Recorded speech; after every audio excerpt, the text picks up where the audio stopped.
Yo, what is up, my dudes? This is DevinePlays, and welcome back to Sounds of Her Love. So, I wanted to, I don't know why I had a long pause, but, okay, so, I do want to try and get back to Katawa Shoujo, but it's just, the thing is, I don't want two visual novels kind of going at the same time, so, after I finish Sounds of Her Love, I will continue on with Katawa Shoujo, but yeah, so that's the plan with, as far as Katawa Shoujo goes. But all right, let's try to get back into this. Beautiful day. Okay, I don't remember where I am. It's fairly early according to my brand new alarm clock. The thought of Carrie's silky braids caressing her beautiful rose-tinted cheeks as she waits for me. Okay, I'm being a creeper. Lately she's had an alluring aura which I can't find myself resisting. I'll be meeting her at 10, but I need to have some time to get ready and spruce myself up. She told me to give her the book today rather than at school. It's been a few days since I mentioned it. I assumed she would have wanted it as early as possible. Perhaps she just wanted two things to look forward to. No matter the reason behind it, my fingers tighten around it as I stare down at its cover. She may be excited to retrieve it or receive it, but I'm just as excited to give it to her. Footsteps echo out from behind me as the door to my room opens. I turn around to find my mother standing in the doorway. You're up early. Is there something special going on today? Yeah, I'm meeting someone in town. Didn't Dad tell you? No, not that I can remember. If I did, then I didn't pay attention. You know how he gets. I would have thought she would have been pretty interested to hear the details. Anyway, I've just about finished breakfast. You can tell me more about it then. Oh, and wake your sister up too. I just went in there, but she probably went straight back to sleep. As my real sister does. It's a Saturday. Can't she just let her sleep in? Most other school kids in Japan would kill to have Saturday mornings free. We're just lucky since we go to a school which follows the curriculum of another country. Alright. I oblige anyway, just to get my mother out of my room. It'll still take me a few minutes to get ready. Even though it's only 8 o'clock, I still want to be set to get straight out of that door to see Carrie as soon as possible. After doing up my shoelaces, I walk out into the hall and give a knock on my sister's bedroom door. Get up. Fine. The sounds of bed sheets being tossed about, along with moans of agony and despair, creep through the crack beside my feet. She really isn't a morning person. At least, she's out of bed now. I head back down towards the end of the corridors and approach the descent to the ground floor. Time to have breakfast, something I rarely do on a Saturday. Toast to the Emperor. Long live Cusco. That's what I smell when sitting down at the dining table, ready to tuck in. It's not the most elegant of dishes. The concept of cooked bread is quite plain. You cannot compare it to a fulfilling traditional English breakfast, but a slice of toast is certainly fine every now and then. My sister soon joins me, scraping the chair across the hard wood floor next to me. She apathetically examines the toast before her, putting it in her mouth soon after, a move which bars her from joining the typical morning commotion. So, Devin, who are you meeting then? It's that girl you were on about, isn't it? You should really bring her home one of these days. Hey, taking it slow, okay? Okay, Dad? I don't even know her name. Her name is Ceridwen. I don't know how to say that name. So I see. My father goes back to eating his toast. However, my mother continues to converse with me. I'm glad you're making more friends, Devin. As if she couldn't make me sound like any more of a loner. Oh yeah, son. Did you remember to pack that book I gave you? Of course I did. That's my boy. That's my son. Oh, my voice. A quick glance at the clock on the wall tells me it's approaching 9:45. I ought to set off. I don't have to leave this early, since it's only a short walk away from my house. However, getting to see Carrie for just a little bit longer will probably do me some good. I bet she'll be there early too. I wave goodbye to my parents, both of whom continue to eat their breakfast and discuss trivial topics, which don't necessarily concern me. A cold breeze meets my face as I open the door and step out into the world. Oh, what's up, baby girl? Soon enough, in my sight, I catch Carrie's blonde braids swaying softly in the wind as she twiddles with her thumbs and waits for me.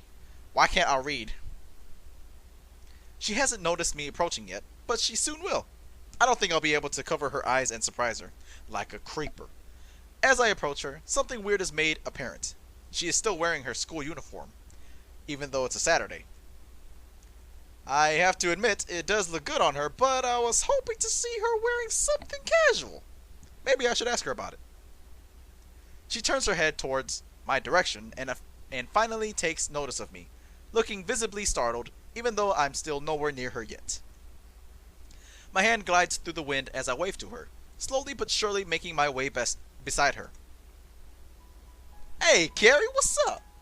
Hello? Hello. How long have you been waiting for? I knew she would arrive before me, but I wouldn't want her to have waited for too long. Oh, not long. Lies. She's been there all morning. Last night. That's good. She could just be saying that to make me less concerned, but I'll trust her on it, because you kind of have to. Shall we get going then? We shall. After you.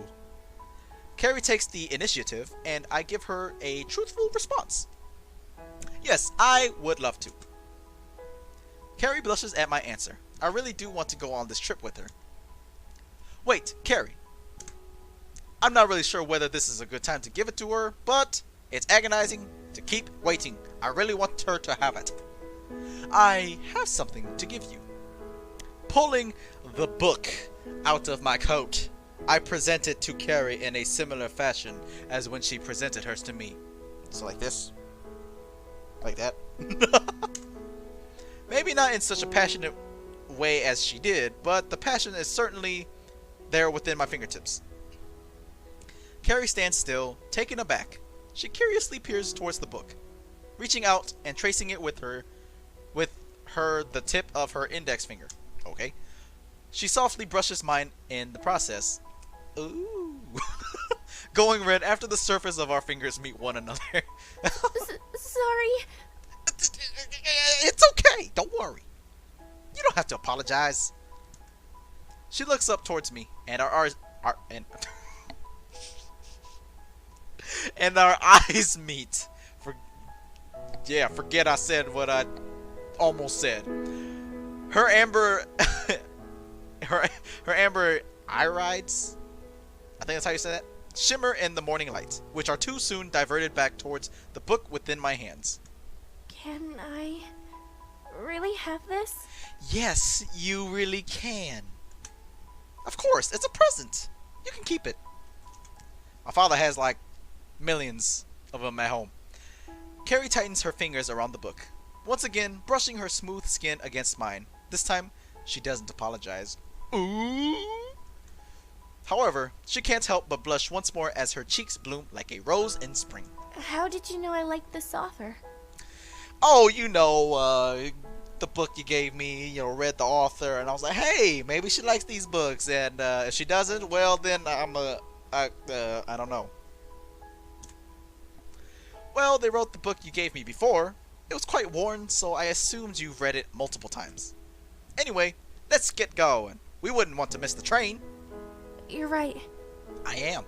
Carrie and I walk towards the train station, side by side. In a way, she's acting as my guide as I still don't know my way around. I can't help but take a few glances at her whenever possible.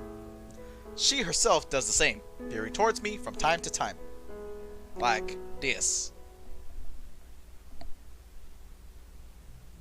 The trip into the city wasn't long, but it sure was enjoyable. Carrie and I didn't converse much, but it wasn't as if either of us was interested in the other. Okay? An enjoyable silence. Carrie takes me through the city, trying to stay as close to me as she can. Despite her taking the lead, it's confusing, sure, but I wouldn't be one to argue against it. We're almost there. Alright, you got it. Oh my goodness, I can't talk. She continues to weave through the urban sprawl as we make our way towards the library she had planned on visiting. The way she walks is quite cute in its own way, as she takes small, dainty strides, making light footsteps, which tap quietly against the pavement. Finally, she stops and turns towards me, almost making me bump into her. Sorry. Yeah, you better be sorry, making me look weird like a creeper. Move it, lady. She looks visibly upset about the ordeal, so I calm her down as always. It's alright, Carrie. No, it's not.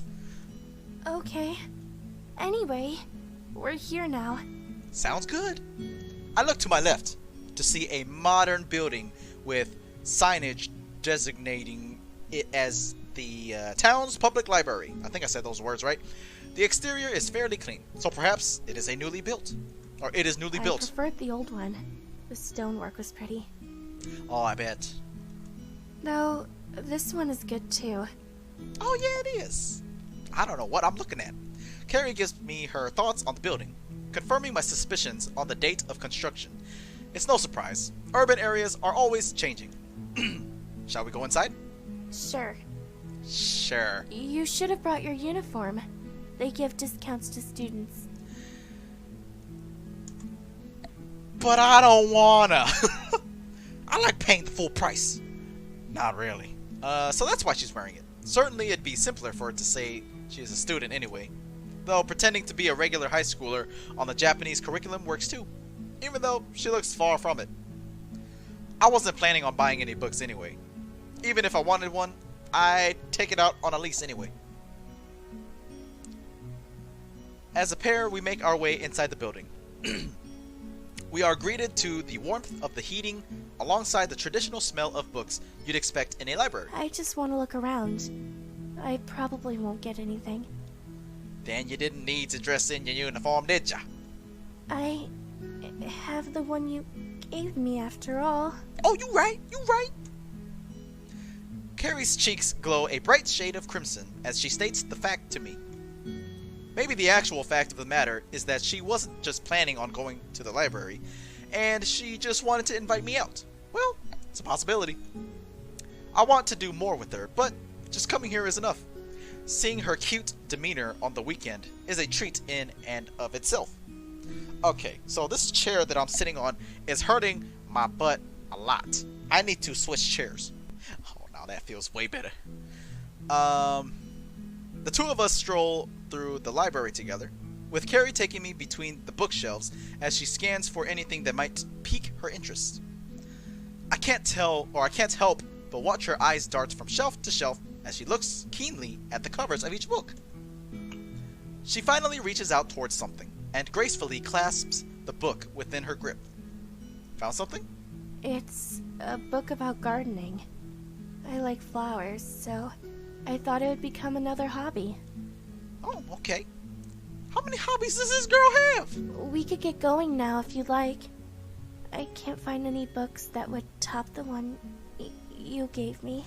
Oh, okay. I know what's up. I know what's good. Carrie shoots me a smile, one which pierces my heart. She guides me towards a digital checkout in which she swipes the book and places it within her bag. It's strange to think that even libraries have self-service nowadays. The world sure is changing. Shall we go then?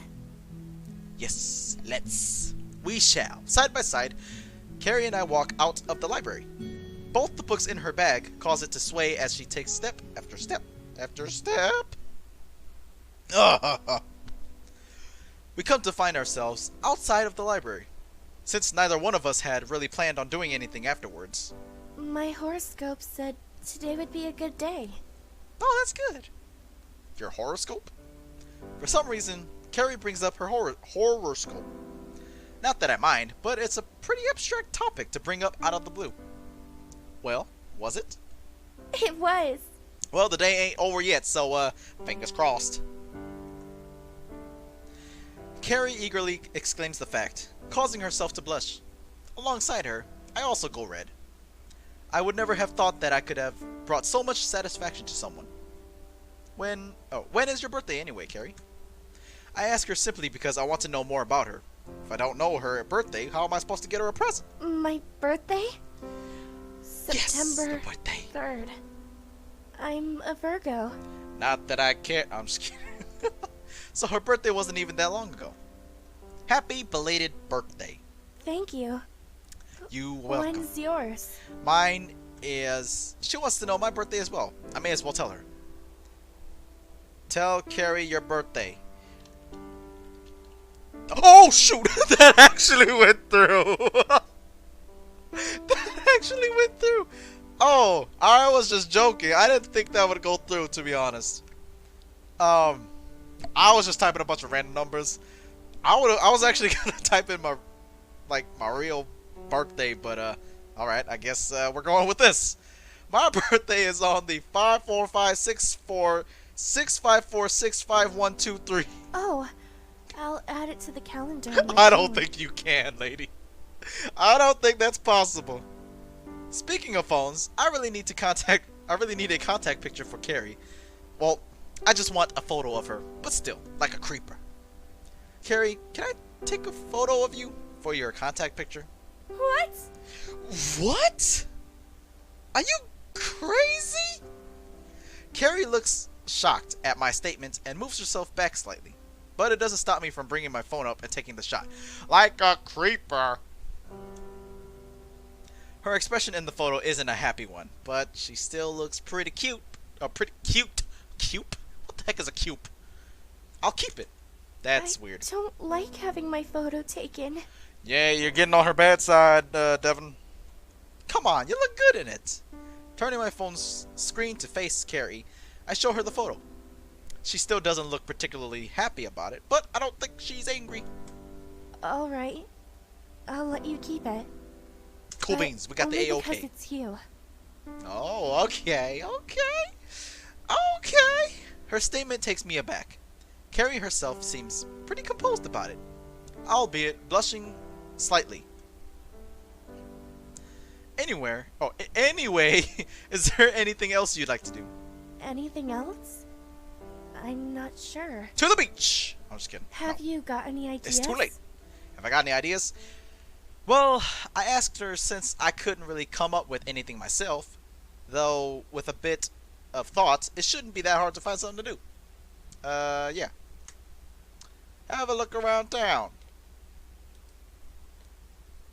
How about we have a look around town for a bit? I wouldn't want to go home early. Carrie nods her head in agreement, making her reddened cheeks more noticeable. Me neither. The way she said it kind of sounded like she got some issues at home or something. We walk together, heading away from the library without a sense of direction. We'll end up somewhere. Both of us just want to spend more time with each other. Carrie's braids rest over her shoulders, brushing against her body as each luxuriant strand gleams in the sunlight. It is a nice sight, but I do wonder what she would look like with her hair down. Time flows forward as Carrie and I wander around the town together at a temperate pace. We look within the windows of stores and occasionally make comments on what we see. Carrie slows to a halt as we stroll by another store. This is the first store that has gotten her this mesmerized, so I turn to face the store as well. A music store? Carrie stares at the building. Oh, that sounded weird in my head. As if enchanted by its aura. By the looks of it, it's been here quite a while. It has a traditional sign and printed glass which has worn over the years. Beyond the glass, though, is the thing I can only assume Carrie is fascinated by. She takes steps towards the window, closing herself in on it. Her palms meet the glass as she touches the window, almost in awe. Behind it sits a large gold-trimmed harp. The polish on the wood mirrors Carrie's enthralled face as it stands before us grandiosely, I don't know, staring back at her. You can play the harp, can't you? Carrie moves her face away from the glass, turning to face me while still maintaining her upbeat expression, one of pure happiness. I'm glad you remember, but I wasn't looking at the harp. Oh. You weren't? No, that gramophone on the level below it. I've never seen one before. No idea what that is. To think she was this enthralled by a piece of outdated technology, when there is the best looking harp I've ever seen sitting right before her. I'm not going to blame her for it though. The harp I own. It's much grander than that one. Oh, well, alright. Just... Okay. Next. How rich is this girl? Sure, you need money to get into our school, but a harp like that's bound to cost thousands. Carrie and I turn around, with her seemingly satisfied with the amount of gramophone exposure she has received. A brief glance at my watch tells me it's getting pretty late. Despite wanting to stay with Carrie for longer, I wouldn't want to worry my parents either. If my dad calls me, he might ask to speak to her, if he can tell she's there. Carrie, it's getting pretty late. Shall we head home? Okay. She doesn't look happy about that. With that, the two of us walk together towards the same station we arrived at. Carrie seems as happy as I am about this trip, with her lips still curled softly into a smile as the setting sun shines upon her. Now we walking happily. The sky is noticeably darker than before as we walk through the street where we first met. Today certainly was enjoyable, both of us finding satisfaction just by being with each other. Carrie looks at me with a blush. My guess is that she's probably going to ask me something. Would you like to come to my house for dinner? Whoa there! I just met you, and this is crazy. But come out and eat dinner with me. She's invited me to her house? That's a pretty bold thing to ask. Technically, we did just go on a date, but in reality, it was more of a trip to the library as friends. Friend-zoned by myself. This, though, I don't know what to say. Carrie probably doesn't realize its forwardness herself. That's, or I am overcomplicating it. Is having dinner at her house really such an abstract concept to me? Maybe going with her on this trip has given me a few thoughts I didn't have before. Either way, I can't just go over there without asking my parents first. Pulling out my phone, I give Carrie my answer. Sure, let me just tell my parents where I'll be. Carrie gives me a nod as I wait for someone to pick up on the other end of my line, or of the line. My house isn't even that far from here, so I could have just walked in and told them. Hello? This, though, is easier, despite it costing money. Hello? Unexpectedly, my sister answers in the place of either my mother or father. Sis, where's mom and dad? They've gone out to dinner. They've never told me anything about that. Well, will you be fine on your own? I'll be out for a bit, too. Yeah, I'll get to play my music extra loud. Just don't disturb the neighbors, okay? You crazy lady. Don't worry, I won't. I'll tell mom and dad that you've gone somewhere with the girl, okay? She ends her sentence with a laugh, even though I really am going somewhere with the girl. Alright, whatever. I'll see you later. Sure. Boop. Put it in my pocket. She hangs up before I can, leaving me holding my phone next to my ear, listening to the silence. The warmth of my pocket greets my hand as I put it away, turning to face Carrie, who is still observing me intently. Shall we go then? Sure. I'll lead the way. Alright, and I'm going to end this episode right here. Let me just go ahead and save this first before something bad happens. Okay, yeah. I'm going to go ahead and leave this episode here. We had our first date with the lovely Carrie. And now we're off to eat dinner with her at her place. Where is this relationship going? Anyways, thank you guys so much for watching this episode. If you guys enjoyed it, hit that like button. I would really appreciate it. And I will see you all in the next one. Peace.